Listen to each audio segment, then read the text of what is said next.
And that last moment where I had that gift, where I realized this was the sweetest girl in the world, I was like, how can I even thinking about saying I do not right now? Just finished watching the show. Congratulations. I know lots of emotions, highs and lows. Brennon, I'll start with you. Congratulations on your marriage. How are things going, and how has life changed since you said I do?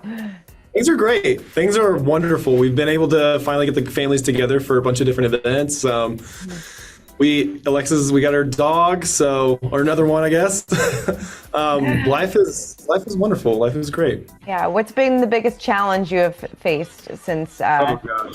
Honestly, the biggest challenge is like trying to like select holidays. Like we go with this family half the holiday, and then we drive like 200 miles to this family. So trying to select that kind of stuff.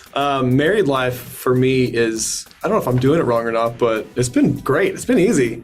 So that's a good thing. That's great. That's great. Bartise, how have you been feeling since the show? Obviously, the finale with your wedding to Nancy was, very emotional, a lot of drama, especially with the family. But like, what stood out to me was when Nancy said that she felt that you were gaslighting her. What was your reaction to that?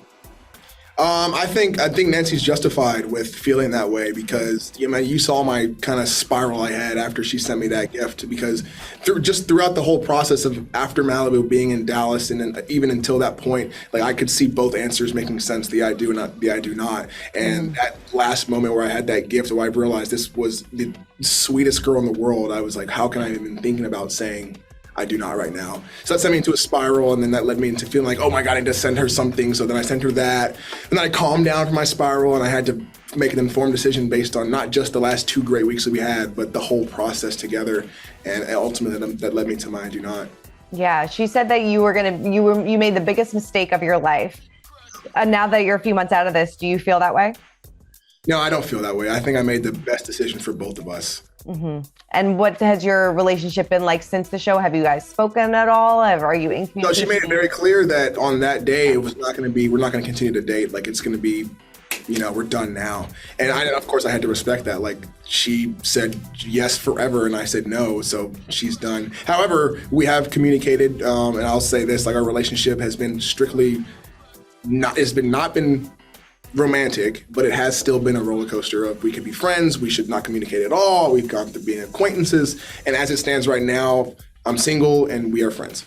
Mm-hmm. That's good.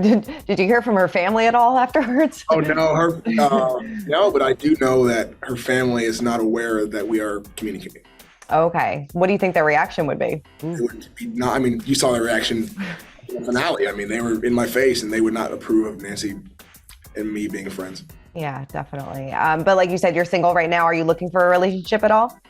I'm taking it day by day. I'm not out there looking. I'm not, going on Love is Blind 2 or whatever, being like, okay, I need to find a wife right now. So I'm single, and I'm taking it day by day. Yeah. Brennon, was there ever any doubt in your mind that Alexa was going to say yes or no on the day? Like, were you nervous at all going into it, or were you pretty confident that this was it?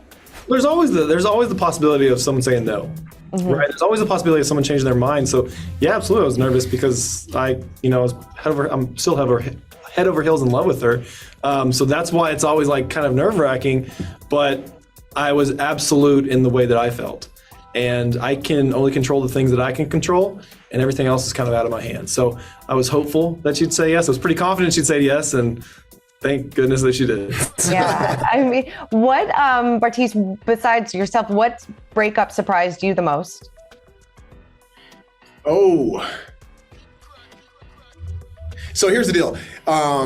We, as the final 10 members on this experiment, I don't think anybody really knew anything about Raven and SK's relationship. Like, they were very to themselves, very secretive. I knew, and we knew Brennon and Alexa, like, there was no problem. So that was for sure they're going to get married.